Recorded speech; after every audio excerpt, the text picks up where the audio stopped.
Hello বন্ধুরা, welcome to our new blog Snehakshis world. তোমাদের কাছে একটা নতুন ভিডিও নিয়ে চলে এসেছি, সেটা হচ্ছে জন্মাষ্টমী স্পেশাল। মুখের অবস্থা দেখতেই পাচ্ছ। তার আগের দিন পুজোর বাজার করতে গেছিলাম। এই পুজোর বাজার করে আমার বড় বাবুজি শুধু শুধু হেসে যাচ্ছে, জানি না কী কারণে হাসছিল, কিছু একটা বলছিল বোধহয়।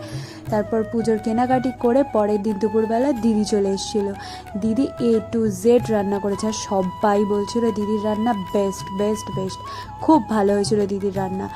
আর A to Z করেছে, কারণ আমাকে একটুও করতে দেয়নি, সব রান্না দিদি করেছে। আর তারপর আমি শুধু ওপরে ওপরে পুজোর জোগাড়টা করছিলাম। মা আর দিদি মিলে সমস্ত কিছু রান্না করেছে। আর এখানে যদি একটু কৃষ্ণ সেজে আসে আর কেউ কেউ রাধারানী সেজে আসে, খুব ভালো লাগে। এগুলো হচ্ছে আমার স্টুডেন্ট, সব সেজে গুজে রেডি হয়ে চলে এসেছিলো। আর এখানে ঠাকুরমশাই এসে গেছে পুজো করতে। তো এখানে আমাদের বাউন ঠাকুর চলে এসছে। বাউন ঠাকুর মানে ঠাকুরমশাই আমাদের পুজো করছে।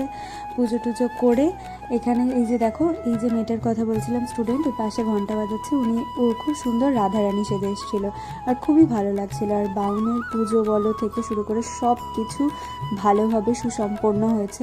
আমি খুব চিন্তায় ছিলাম, সত্যি কথা। এই পুজোর দিন বলো, ঘরে যেন একটা চিন্তা থাকে যে সব কিছু যেন সুষ্ঠুভাবে হয়ে যায়। সত্যি কথা বলতে সবাই পাশে থাকলে, আর বিশেষ করে বড়রা সাথে থাকলে, সব বাধা বিপত্তি পার হয়ে যায়। আর ভালোভাবে পুজো হয়েছে।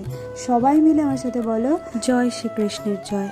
তোমরা এরকমভাবেই আমাকে আশীর্বাদ করতে থাকো, যেন আমি এই পুজোটাকে আরও বড় করে তুলি।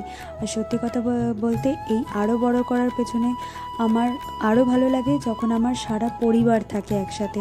আমার ননদ, শ্বশুর, শাশুড়ি, আমার বর, আমার মা, বাবা, বোন, বৌদি, দাদা, সবাই যখন একসাথে থাকে, সব কিছু ভালোভাবে সুসম্পন্ন হয়ে যায়।